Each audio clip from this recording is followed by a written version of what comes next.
Gráinne Mhaol is written by a Mayo girl called Anne Chambers from Ballina, who just happened to become a historian when she went to college in Dublin, and like myself grew up listening to stories about Gráinne Mhaol, and she's made it her life's work.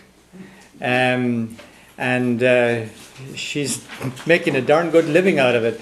I understand she's now a consultant to the Broadway show, The Pirate Queen, and so on. So, yeah, take care. So she's the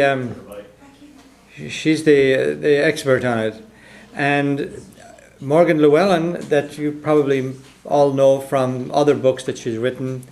A Welsh woman, lived in Dublin for 25-30 years, has also, of course, written a book on Gráinne Mhaol.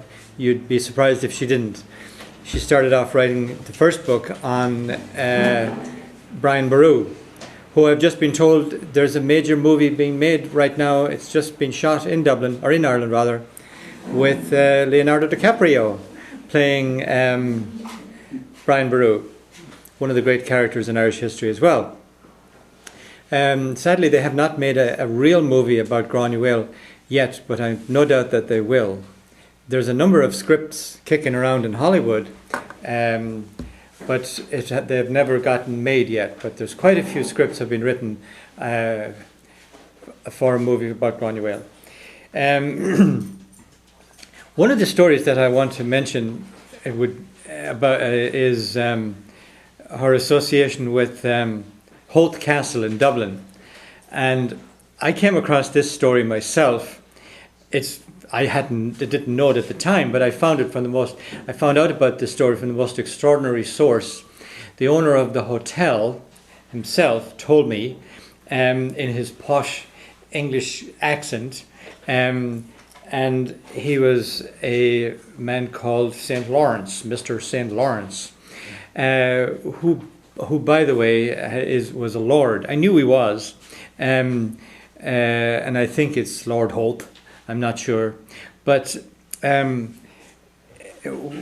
I was building a new house in Dublin, I had lived on the south side of Dublin, and we were waiting for our house to be finished, and we had sold our house and we had to move out for about 4 or 5 weeks in Dublin, and my wife and kids were down in Galway, and I used to come back up and stay in Dublin, and I had a pretty good job at the time, and I was on expenses, so I chose a nice little hotel called Howth Castle, and I stayed out there for about 4 or 5 weeks when I was in Dublin, and I would go back. You guys know what I'm talking. No, you don't. No, there's no Irish people here. No, sorry.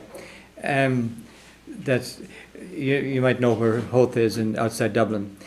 Well, anyway, sometimes I would, because it's a very small little exclusive hotel, and sometimes I would be the only one in there in the dining room, or as often as not in the bar afterwards, relaxing after a hard day's work in the city. And I got to know Mr. St. Lawrence, as I always called him. We don't use titles in Ireland, so you can be Lord of whatever you like, but you're Mr. in Ireland, just same as we refer to Elizabeth as Mrs. Windsor. And that's fine, she's Mrs. Windsor.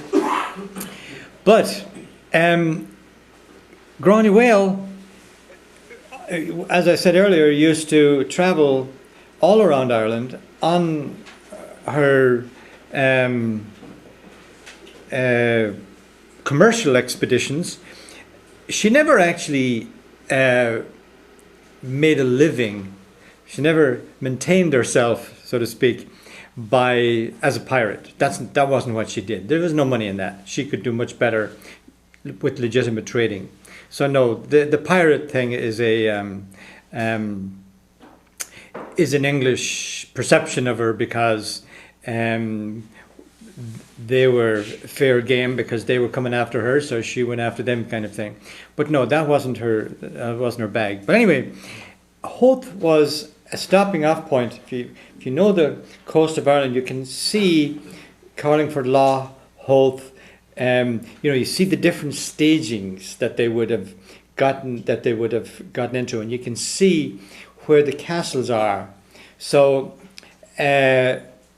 Holt Head would have been the natural stopping out place. They wouldn't have gone into Dublin because Dublin was marshy.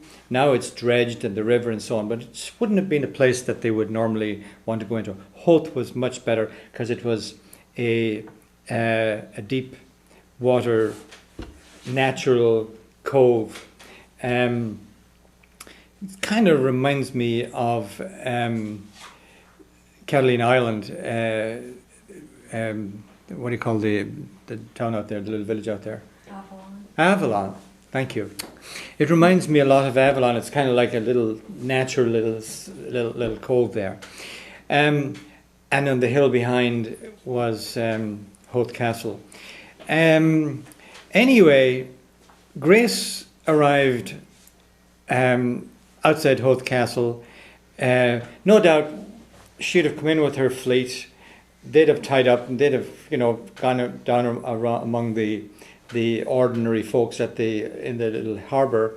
But she walked up the hill to her own natural people, or sort of, she went up to Lord Holt's house with maybe one or two of her top men, knocked at the door, and the servants said that they were busy, that they were having dinner. And she said, well, tell them that Gráinne Mhaol is here and I'd like to join them. They should be privileged, No, they were still having dinner. So anyway, she didn't try to take the castle, but what the Lord Holt's son was fascinated with the boats, and he was down at the boats, and she probably had talked to him, or he had identified himself. Well, anyway, she decided that she'd head off home, but with Lord Holt's son. So she took the kid, and he probably didn't protest that very much either. He was probably delighted to be getting away and have this great excitement. So she kidnapped Lord Holt's son. Well, of course, all hell broke loose. They were going crazy, and everybody in Ireland would have known about it, and so on. But they weren't about to do anything about it. They weren't going to exactly launch an armada and go attack her, because they wouldn't have been up to fighting her.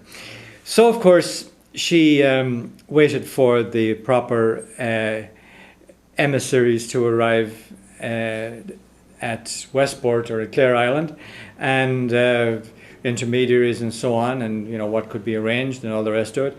So she sent back her terms and said, yes, I'll give you back your son on one or two conditions. Number one, that the doors of Holt Castle will never again be closed, period. And number two, that there will always be a spare place at the table. And Lord Holt, Mr. Sir Lawrence, told me that story himself, and they literally do that. They have a spare place at the table every night for dinner, and I used to sit there, and this is a true story, and there was a spare place at the table. It has come down all these hundreds of years. So they got her son back, but boy, they learned their lesson about Irish hospitality. So that's one of the little stories that I wanted to share with you. I suppose the one you probably want to hear most is her trip to England. That probably is. The reason she went is probably less important, other than to know that it was political, in the sense that she was tired of Bingham, and he had killed one of her sons, and he was kind of a coward. He got the one that was kind of like, he was saintly. I think he may even have been a monk, but he certainly wasn't the fighting son. But she was very fond of him, she was very upset about that, of course, and also many things, because Bingham was a dreadful man. So off she goes to London, and of course everybody would have known. It's not like that she'd suddenly appeared at Greenwich. It would have been well heralded that she was coming. And there was a lot of controversy about whether she should go, whether or not, because they were essentially at war. So the idea of her putting herself into that kind of a danger was controversial, to say the least. So some of her lieutenants and soldiers and stuff would have been very much against it, but they would still go with her. So her best men still went with her, and she brought her entire entourage with her. And she went on the basis that nobody would kill her on the way or there without Elizabeth's permission. And she was shrewd enough to know that nobody would take that upon themselves, because nobody really knew how Elizabeth would react to her. And they